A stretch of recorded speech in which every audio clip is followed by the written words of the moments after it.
अस्सलाम वालेकुम, welcome back to my channel.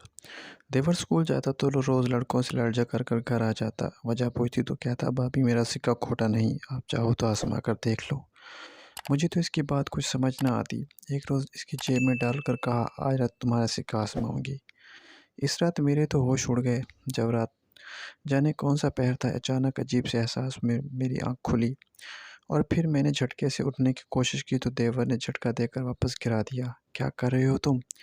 मैंने खौफ से खिचखिच फटी हुई आंखों से देवर को देखा, जो इस वक्त बहुत खतरनाक लग रहा था। इसकी आंखों में खून उतरा हुआ था। इसका बस चलता तो एक पल के अंदर अंदर वो मुझे मार डालता। कहाँ है मेरा सिक्का? देवर ने एक तेज धार आले को मेरी गर्दन पर रखते हुए पूछा, जबकि मैंने तो लेने से भीग गई थी। ये देवर का कौन सा रूप था जिसने मुझे दहशतज़दा कर दिया था? सिक्का सिक्का, मैंने हकलाते हुए पूछा तो देवर ने कहा जाने वाली नज़रों से मुझे घूरा। इसने अभी मेरी एक गर्दन नहीं छोड़ी थी।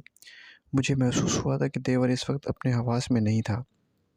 वो कम उम्र लड़का था, लेकिन इस वक्त वो किसी तवाना मर्द से कम नहीं लग रहा था। इसकी नज़रें मुझ पर चल रही थी, लेकिन उन्हों आंखों में कहीं भी मेरे लिए एहतराम नहीं था। मुझे एक पल को अपनी इज्जत का एहसास हुआ और इस वक्त को कोसने लगी। मैंने देवर से वो सिक्का चुराया था। दरअसल वो दरअसल ये आज सुबह की बात है, जब देवर मेरे पास आया और एक सिक्का मेरी जानब बढ़ाकर कहने लगा, भाभी देखो मेरा सिक्का खोटा नहीं है। मैं हैरानी से देवर के हाथों में मौजूद इस सिक्के को देख रही थी, जिसे मैंने पहले भी नहीं देखा था। मैंने वो सिक्का इसके हाथ से ले लिया और हैरानी से उलट पलट कर देखने लगी। ये तुम्हें कहाँ से मिला? मैंने देवर की तरफ सवालिया नज़रों से पूछा। बस मिल गया था भाभी, और देखा ये सिक्का कितने काम आएगा। देवर ने पलक झपकते वो सिक्का मेरे हाथ से ले लिया और अकड़ता हुआ चला गया, जबकि मैं हैरत में रह गई थी। मैंने देवर को पुकारा, लेकिन उसने मेरी बात नहीं सुनी। वो तेज़ी से घर का दरवाज़ा पार कर गया था, जबकि मुझे अपनी बेवकूफ़ी पर गुस्सा आ रहा था कि मैंने वो सिक्का किसी तरीके से देवर को वापस कैसे जाने दिया। मुझे इस सिक्के में नहीं देना चाहिए था। जाने क्यों वो मुझे सिक्का कीमती लगा था। अब मैं देवर के आने का इंतज़ार कर रही थी। वो सोच रही थी कि आखिर वो कैसे वो देवर से वो सिक्का हथिया लूँ। कहाँ तो सुबह तक वो मुझे ज़हर लग रहा था, और कहाँ अब मैं उसका बेसब्री से इंतज़ार कर रही थी। दरअसल जब मेरी शादी हुई तो देवर बहुत छोटा था। मैंने इसे अपने बच्चों की तरह पाला। वो बचपन से ही ज़िद्दी और बदतमीज़ था। मैंने अपनी पूरी कोशिशों से इसकी बदतमीज़ी को ख़त्म कर दी, लेकिन इसकी ज़िद को कम ना कर पाई। वो ज़रा-ज़रा सी बात पर लड़ने झगड़ने लग जाता था। जब से उसने स्कूल जाना शुरू किया था, तब से वो मज़ीद बिगड़ा हुआ हो गया था। देवर के रोज़-रोज़ के झगड़ों से मैं बुरी तरह तंग आ चुकी थी। वो अच्छा भला स्कूल जाता और कुछ देर बाद लड़ झगड़ कर घर वापस आ जाता। एक दिन मैंने अपने शौहर को बता दिया कि देवर रोज़ स्कूल से लड़ झगड़ कर आता है। मेरा मकसद ये नहीं था कि शौहर देवर को मारे या डांटे, लेकिन मेरे शौहर को पूरी कहानी सुनकर गुस्सा आया। उसने कहा कि अब तक तुम इसे बर्दाश्त कैसे कर रही हो? और मैं खामोश हो गई। मैं दरअसल देवर से प्यार बहुत करती थी, क्योंकि बहुत छोटा सा था जिससे मैंने इसे पाला था। शौहर ने देवर को एक कमरे में बंद कर दिया और कमरे में अंधेरा कर दिया। शौहर का ख्याल था कि देवर अभी बच्चा है, बंद कमरे में और तन्हाई से डर जाएगा। लेकिन देवर ने एक बार भी नहीं कहा कि मुझे बाहर निकालो, मुझे डर लग रहा है। बल्कि मेरी सांस खुश्क हो चुकी थी। शौहर ने मेरी बात न सुनी। शाम में जब देवर को घर बाहर निकाला तो वो इतना पुरसुकून था जैसे कुछ हुआ ही ना हो। मेरा शौहर तो देवर की सेहत दरमी पर तिलमिला उठा। मैंने अपने शौहर का गुस्सा ठंडा किया और देवर को खाना खिलाया। मेरे दिल का कुछ कुछ हो रहा था कि इसके साथ ऐसा नहीं करना चाहिए था, जबकि मेरा शौहर हैरान था कि 10 साल के बच्चे में इतनी ज़िद कहाँ से आई। इस दिन के बाद देवर और शौहर में फासले बढ़ गए। मेरे देवर की जब भी घर में कोई शिकायत आती तो मेरा शौहर इसको मारने पीटने लग जाता। मैं मुश्किल से देवर की जान छुड़ाती, मुझे भी शौहर से डांट पड़ जाती थी। तुमने इसे बिगाड़ा है। देवर को मार पड़ने में मैं रोती लेकिन देवर की आंखों से कभी आंसू नहीं निकला था। देवर अब अपने यानी भाई अपने शौहर से नफरत करने लगा था, लेकिन वो मुझसे अब भी वैसे प्यार करता था। हर छोटी से छोटी बात मुझसे बताता था और इसे मेरी पनाहों में ही सुकून मिलता था। मैं इसके लिए माँ जैसी थी। और फिर जब देवर 10वीं जमात में पहुंचा तो इसका किस्सा मज़ीद बढ़ गया था। अब लोग इससे डरने लगे थे। कोई गलती से भी इसे नहीं कहता था। पूरे मोहल्ले में लोग उसे गुस्से की वजह से मशहूर हो चुका था। और फिर देवर को एक लड़की पसंद आ गई। वो रोज़ आकर मुझे इस लड़की के बारे में बताता। वो आजकल बहुत खुश रहने लगा था। इसका गुस्सा भी कम हो चुका था। वो हँसता मुस्कुराता था। मुझे इसकी ज़िंदगी में ये बदलाव बहुत अच्छा लगा था। देवर को पढ़ने का शौक बिल्कुल नहीं था, लेकिन इस लड़की की वजह से देवर ने कॉलेज में एडमिशन ले लिया। वो लड़की दरअसल काफ़ी अमीर थी, गाड़ी में आती जाती थी। वो कैसे बोलती थी, कैसे हँसती थी, देवर ने मुझे सब बताया था। देवर ने मुझसे कहा था कि भाभी, मैं शादी करूँगा तो सिर्फ़ इस लड़की से करूँगा। तो इस लड़की से करूँगा। और मैं इसकी बात सुनकर मुस्कुरा देती। मैंने एक दिन देवर से मज़ाक में कहा कि तुम तो अभी कमाते भी नहीं हो, वो इतनी अमीर लड़की है, तुम कैसे इसे शादी करोगे? वो बेरोज़गार लड़के से शादी कैसे करेगी? और इसके घर वाले नहीं मानेंगे। मैंने तो मज़ाक किया था, लेकिन देवर मेरी बात सुनकर सोच में पड़ गया और कहा कि भाभी, तुम बिल्कुल ठीक कह रही हो, मुझे ही कुछ करना पड़ेगा। और फिर अगले रोज़ देवर कॉलेज से वापस ही नहीं आया। मैं उसका इंतज़ार करती रही। वो रात के 10 बजे घर वापस आया। इसके कपड़े धूल मिट्टी से अटे हुए थे। मैंने पूछा तो कहा कि भाभी, मैं मज़दूरी करके आ रहा हूँ, अभी तो मुझे अच्छी नौकरी नहीं मिली है, लेकिन मैं मज़दूरी तो कर सकता हूँ ना।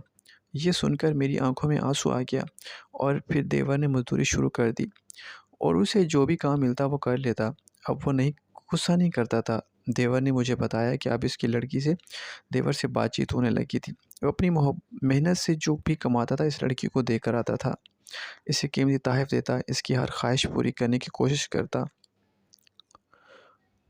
वो मुझे आकर अपने हाथ दिखाता कि जिनमें वो छाले पड़े होते और कहता कि भाभी, जब वो मेरे हाथ से दिया हुआ तोहफ़ा लेकर खुश होती है तो मुझे बहुत अच्छा लगता है। मेरे हाथों की सारी तकलीफ़ ख़त्म हो जाती है। मैं अपने देवर के पर हैरान होती और मुझे इस लड़की के नसीब पर रश्क आता था, जिसे देवर इस कदर मोहब्बत करता था। कुछ तो ऐसे ही गुज़र गया। सब कुछ अच्छा चल रहा था और फिर एक दिन अचानक फ़ोन आया, देवर अस्पताल में था। इसका किसी से झगड़ा हुआ था। उन्होंने देवर को खूब मारा था। मैं भागी-भागी अस्पताल गई और देखा तो देवर पट्टियों में जकड़ा हुआ था। इसने मुझे कुछ न बताया, बस खामोश रहा। इसकी हालत देखकर मुझे रोना आया। मेरे शौहर को जब पता चला तो वो नाराज़ हुआ। इसने देवर से बार-बार पूछा कि बताओ, किसने तुम्हारा मारा है? पर देवर ने मुँह ना खोला। बस इसके बाद से फिर सब बदल गया। देवर को पूरा 1 महीना ठीक होने में लगा। इसके बाद उसने कॉलेज जाना छोड़ दिया। अब से लड़ने झगड़ने लगा। कभी-कभी घर आता था। अब तो वो पहले से ज़्यादा जुनूनी हो गया था। इसका हुलिया किसी गुंडे से कम नहीं था। एक दिन देवर पूरे 10 दिन बाद घर आया। मैंने इसे देखकर रोने लगी। उसे कहा, तुम ऐसा क्यों करते हो? तो तुम ठीक हो गए थे ना? तुमने अच्छा भला कमाना शुरू कर दिया था, फिर अब क्यों छोड़ दिया? और हर वक़्त क्यों लड़ते झगड़ते हो? देवर मेरी बात सुनकर खामोश रहा और फिर हौले से हँस दिया। इसके बाद मैंने अपनी जेब से एक सिक्का निकाला और मेरी तरफ बढ़ाकर कहा कि भाभी, मेरा सिक्का खोटा नहीं है, देखना ये किसी दिन हमारे काम आएगा। लेकिन देवर वो सिक्का वापस ले लिया। इस दिन मेरे मेरे दिल में लालच आ गया। दरअसल वो मुझे सिक्का जो थोड़ा अजीब-सा था, काफ़ी महँगा लगा था। रात हुई तो मैंने शौहर को देवर के बारे में बताया कि वो घर आया था और इसके पास एक कीमती सिक्का था। शौहर ने पहले तो मेरी बातों पर ध्यान नहीं दिया, बल्कि वो देवर पर गुस्सा ही करता था कि इसने अपनी ज़िंदगी ख़राब कर दी है। मुझे कोफ्त होने लगी। अब मैं खुद ही सोच रही थी कि मुझे ही कुछ करना होगा, क्योंकि मैं वो सिक्का एक बार आज़माना चाहती थी ताकि वो पता चले कि वो कितना कीमती है। और मैं बिल्कुल भी नहीं चाहती थी कि देवर वो सिक्का बेचकर इसके सारे पैसे इस अमीरज़ादी पर लुटा दे। चुनांचे मैंने प्लान बनाना शुरू कर दिया कि किस तरह से वो सिक्का अपने देवर से हथियाऊँ, और यही मैंने गलती की थी। मैं अपने देवर का बेसब्री से इंतज़ार कर रही थी। 2 दिन बाद देवर आया तो इसे देखकर मैं खुश हो गई। मैंने देवर की खूब आवभगत की और इससे सिक्के के बारे में पूछा तो इसने कहा कि वो सिक्का अभी तक मेरे पास है, मैं इसे सही वक़्त आने पर बेचूँगा।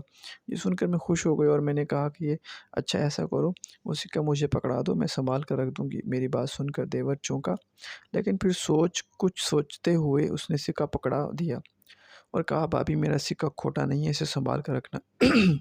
मैं वापस आकर आपसे ले लूँगा। मैं वो सिक्का लेकर हवाओं में उड़ने लगी। अब मुझे इंतज़ार था कि ये कब वापस जाए और मैं ये सिक्का जाकर बेचकर मैं अमीर हो जाऊँ। चुनांचे देवर शाम में चला गया और मैं सिक्का लेकर वापस मैके आ गई। यहाँ मैंने वो सिक्का सुनार को दिखाया।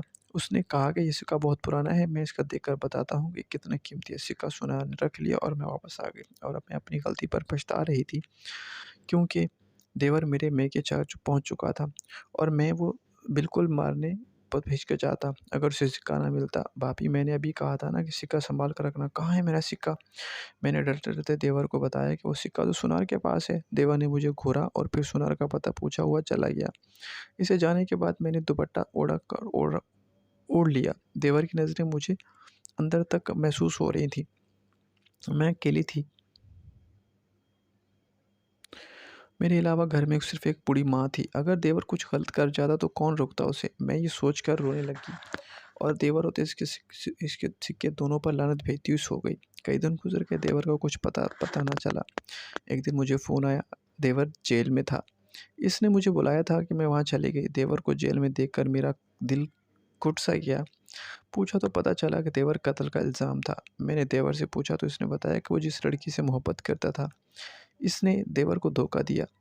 वो देवर को लूटती रही और इसका बाकी लड़कों से भी चक्कर था। जब देवर ने इसे शादी का कहा तो उसने पूरे कॉलेज के सामने देवर की खूब बेइज्जती करवाई और कहा कि तुम अपनी औकात देखी है तुमने? तो मैं तुम जैसे मज़दूरों से शादी क्यों करूँगी? इस दिन इस लड़की ने गुंडों को भेजकर देवर को खूब पिटवाया और इस दिन से पहले देवर को फ़कीर ने एक सिक्का दिया था। इसने कहा था कि इसे पास रखना, सब ठीक हो जाएगा। अब मुझे सारी कहानी समझ आ गई थी। देवर इसकी लड़की इसी वजह से सुधरा था और इसी वजह से बिगड़ गया था। वो लड़की जिससे वो मोहब्बत करता था, इसका किसी से और से चक्कर था। इसने लड़की से ज़बरदस्ती कोशिश की तो देवर वहाँ पहुँच गया। इस लड़की को खूब मारा। लड़की ने अपनी जान बचाने के लिए इस लड़के को गोली मार दी और देवर ने इल्ज़ाम अपने सर ले लिया। देवर ने जेल में मुझे वो सिक्का देने के लिए बुलाया था। देवर ने कहा कि फलाँ सुनार के पास जाना और उसको ये सिक्का हिदायत पर अमल करा और कहा था। सिक्का इसका बिल्कुल खोटा नहीं था, वो बहुत कीमती और नायाब था। इसके सिक्के ने हमें रातों रात अमीर कर दिया। हम अपनी गाड़ी बंगले वाले बन गए। मेरा शौहर वकील था, इसने अपनी पूरी कोशिश के देवर देवर को जेल से निकलवा दिया। अब देवर बिल्कुल टूट चुका था। मुझे इसकी हालत पर रोज़ रोना आता था। अब वो किसी से बात नहीं करता था, खामोशी से जाना पड़ता रहा। अब इसने नशा करना शुरू कर दिया था। हमारे पास जो कुछ भी था देवर की वजह से था। देवर ने ना सुधरना था, कसम खा ली थी। मैंने भी इसे इसके हाल पर छोड़ दिया, क्योंकि एक दिन अचानक वो लड़की आ गई और वो रो रही थी और देवर का पूछ रही थी। ये वही लड़की थी जिससे देवर मोहब्बत करता। उसे ठोकर लगी थी तो वो समझ गई थी। फिर उस लड़की ने देवर को ठीक किया और उसे ज़िंदगी की तरफ ले आई। मुझे अब डर लगने लगा था कि देवर हमें इस बंगले से ना निकाल दे, लेकिन ऐसा कुछ ना हुआ। देवर के दिल से दौलत की मोहब्बत मिट चुकी थी। इसे अपनी सच्ची मोहब्बत मिल गई। वो इस लड़की के साथ चला गया और आज भी मैं उसे याद रखती हूँ, लेकिन वो वापस ना आया। अपना सब कुछ हमें सौंप दिया और मुझे यकीन है कि एक ना एक दिन वो ज़रूर आएगा। इसे हमारी मोहब्बत खींच लाएगी। Thank you for watching.